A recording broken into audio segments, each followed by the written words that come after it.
Mga kabarya, may bagong hunt tayo na coins. Yung coins ni John F. Kennedy. Meron na po tayo nito na naitabi. Pero ito po ay bagong hunt ko. I-update price na rin po natin siya para po ating malaman.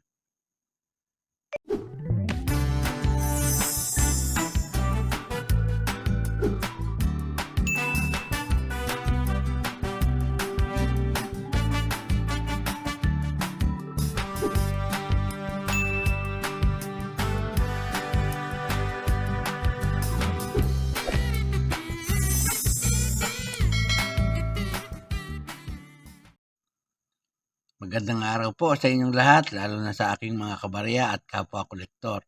Sa lahat ng senior citizen at mga silent viewer, maging sa mga kaibigan natin dyan, magandang araw po.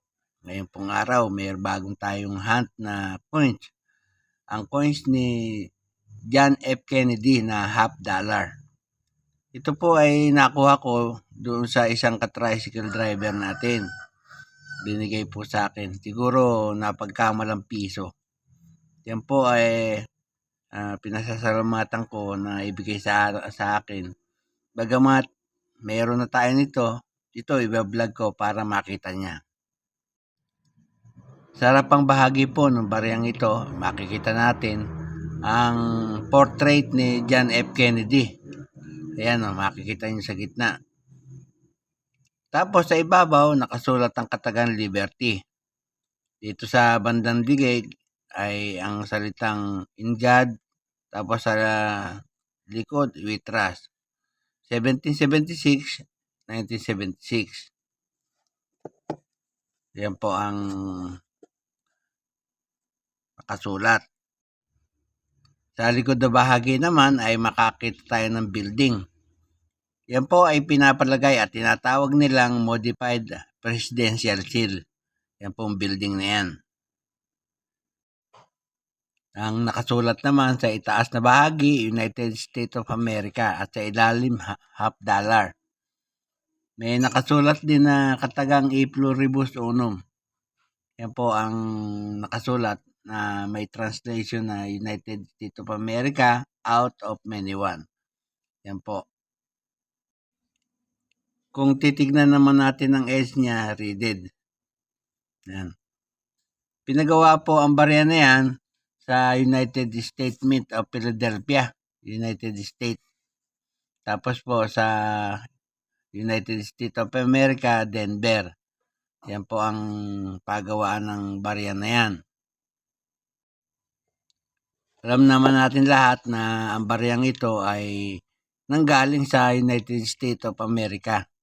Federal Republic ang kanyang period. Standard circulation coin po yan. Nagumpisa po ang taon na 1964.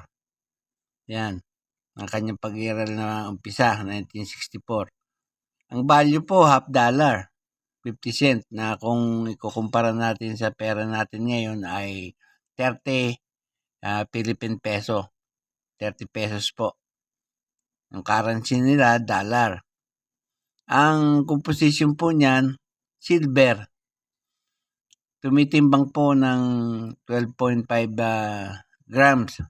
May diameter na 30.61 mm. Ang kapal, 2.15 mm. Ang hubog, bilog.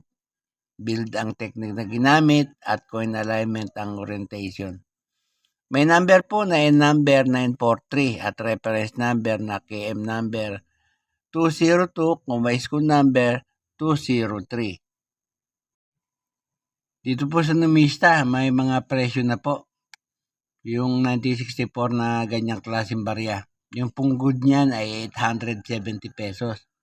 Yung very good ay 1,400 pesos. Pati yung very fine at very fine, 1,400 pesos. Yung extra fine po ay 1,500 pesos.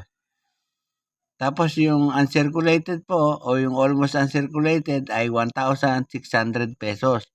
Yung uncirculated naman ay umaabot ng 1,800 pesos. Pero po yung tinatawag nilang proof coin, nagkakahalaga po yan ng 2,900 pesos. Tapos po may tinatawag pa silang ascended half dollar variety. Masyadong mataas ang presyo, umaabot po sa 4,700 pesos. Ito po yung tinatawag nilang ascended half dollar proof coins. Yan po. Dito naman po sa eBay, yung pong graded na 1964, half dollar na yan. Nagkakahalaga po ng $269.99. Yan po yung tinatawag natin na grade na. O nailagay na sa isang suryan ng barya. Tapos yung iba namang gamit na bariyang katulad nitong 1964, nagkakahalaga po ng $10. Yan po ang presyo niyan dito sa eBay. Dito po sa atin, sa cat auction 146, lot 3573, noong pong December 14, 2024, nagkaroon na po ng auction yan. Ang grade po ay uncirculated. Nabili po ng 623 and 32 centavos. 624 pesos and 32 centavos. Yan po yung ordinaryo o common coins na tinatawag natin na Kennedy half dollar. Kasi nga po mayroong tinatawag na dalawang variety yan, yung silver at saka yung ordinary coins. Yan po. Para magkaroon ng pagkakaiba, yung presyo po nung silver ay kaibang-kaiba, malayong-malayo sa ordinaryo. Ito pong sinasabi kong presyo ay presyo po ng ordinaryong coins. 624 pesos and 32 centavos. Yan lamang po mga kabarya ang kasalukuyang update price ng ating barya ngayong araw. At bago po ako matapos sa aking content ay muli ay nais ko pong magpasalamat sa inyong lahat sa inyong walang sawang pagsubaybay sa aking channel. Maraming salamat po. At sa huli ay masabi kong mabuhay tayong lahat.